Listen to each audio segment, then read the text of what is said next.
Lions Vikings. Now this is interesting because both these teams look really, really, really good. They both in the same division. Y'all listen. If I ever seen a whole podcast miss, boy, all y'all talking about the Vikings gonna be in last place, boy, y'all are funny.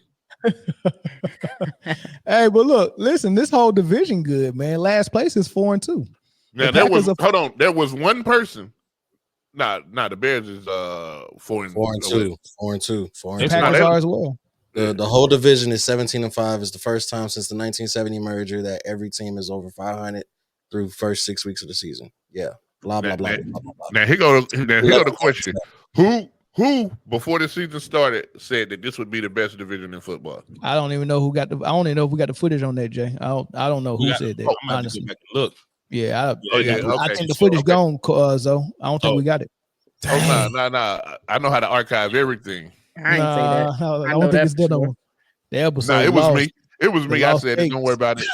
I'll take all the. I'll take all the guesswork out of it. Mr. Perfect said it. Who's that? That's also me. Still me. Still me. Listen, focus. Game at hand. Vikings Lions. Let's go Vikes. This game will tell a lot. I never choose the Vikings, Lions. This game will definitely tell a lot. There's a lot at stake. Sole possession of first place is on the line with this game. It's hard to say. That man said sole possession. Listen, if Minnesota wins this game, they essentially have a 3-game lead on y'all. What kind of math is that? That's not how math works. No, that's exactly how math works. That's exactly how math works. Did they beat y'all once already? No. Look, so they'll have a 2-game lead, and right now they'll have head, which counts as the extra game. That's true too. 2-game lead, head to head, because y'all exactly how math works. That's how math works. Have a 3-game lead on you guys, and that's tough. That's tough. Yeah, you guys have to win. It's a must win, and I'm picking y'all. But it's a must win for the Lions. Dang, 3 games. How you feeling, Chris? Honestly, I'm not worried, and I'll explain why. Although they are 5-0, the real good thing is y'all got to you play them twice because it's division. Yeah, you'll split it. Although they are 5-0, it is a 5-0 that I don't trust. I'll explain. Through the first 5 games, they played the Giants, they played the 49ers, the Texans, the Packers, and the Jets. Dude, you just said 3 good teams. I was about to say you just made me trust them more. What 3 good teams? So they played the Giants, which we know who they are. They played the 49ers, who had nobody and only won by a touchdown. The one good team that they did beat was Houston. I give them that one. They almost lost to the Packers, but they didn't. They was up by 28 most of that game. 31-29 is the final score. They almost lost that game, and then they beat the Jets, who we know who they are. It ain't almost. Listen, and hold on. And then in that Jets game, Sam Darnold almost forgot what team he was playing for. That happens. He wanted to be the Jets Sam Darnold so bad. So, and I say that to say this: you can't go into a game disrespecting them from the jump, right? You respect the record, respect who they are, and play the game as it is, right? And they got one.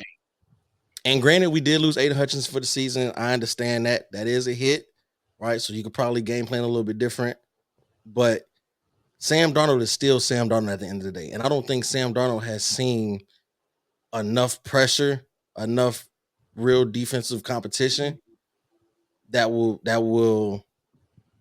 make Sam Darnold show us who he really is. He hasn't seen enough through these first 5 games. Likewise with Chicago. Look at the teams that Chicago beat to get to 4-2. Ass. Chris, their 4 wins are terrible. Listen to me, Chris. Listen to me. And what I'm about to say may shock at least 2 people on this panel. There is, of the teams that are 5-0, I trust the Vikings the most. You don't even believe that? No, I definitely believe that. of the teams that are 5-0, I trust the Minnesota Vikings the most. You better not sleep on them. No, and nobody is. And I guarantee you, Dan Campbell and Aaron Glenn are not sleeping on them boys. You can't. They're undefeated. They're undefeated. This is why I trust them the most. Like their defense, I think we have a better overall defense than them, but their defense get the ball. They create turnovers. And that right there, you can't score the ball if you don't have the ball. And Jared Goff, we know who he is when he gets knocked off his spot. We know who he becomes. We know who most quarterbacks are when they get knocked off their square. No, it's only like half. There's only a handful of people who can and the play can break down and they can still make something happen. Make them improvise. There's only less than a handful, right?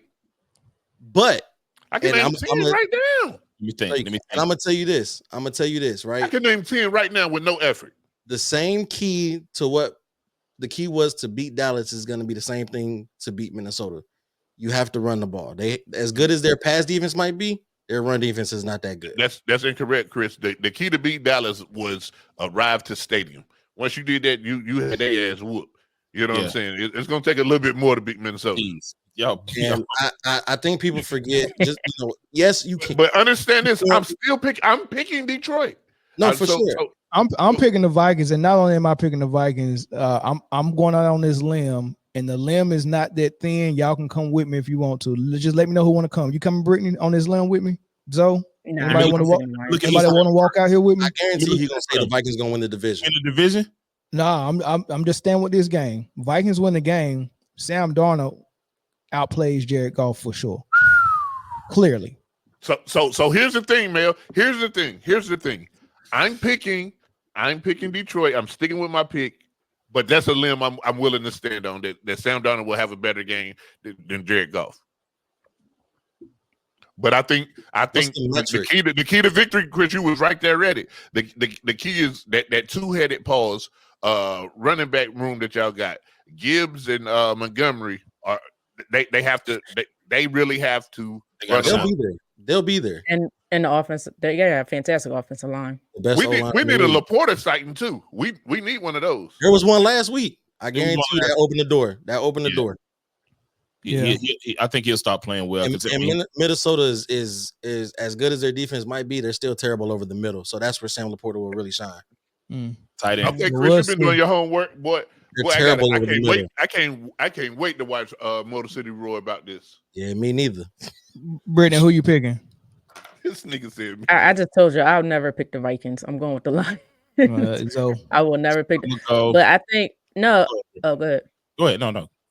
Now I was just gonna say, just to give my thoughts real quick. I'm gonna give the Vikings their credit. I do think they have a decent defense. They got talent on the offensive side, but I'm gonna wait a little bit longer. I just don't want this to be fool's gold again. I think a couple years ago, didn't they go 7-1 and lost in the first round of playoffs? So they started, and I know the last time they started 5-0, they ended up with an 8-8 record. Yeah. So, right. So and just 2 years that was ago, with Kirk Cousins at the helm, who I think is a better quarterback than Sam Darnold. Right. So let me see a little bit longer, and then maybe I change my mind. But until then, I'm going with the Lions. I just like how the Lions. Hey, am I crazy? That is a wild take. No, if your head coach's last name is Eberflus, he will never win the division or anything else for that matter.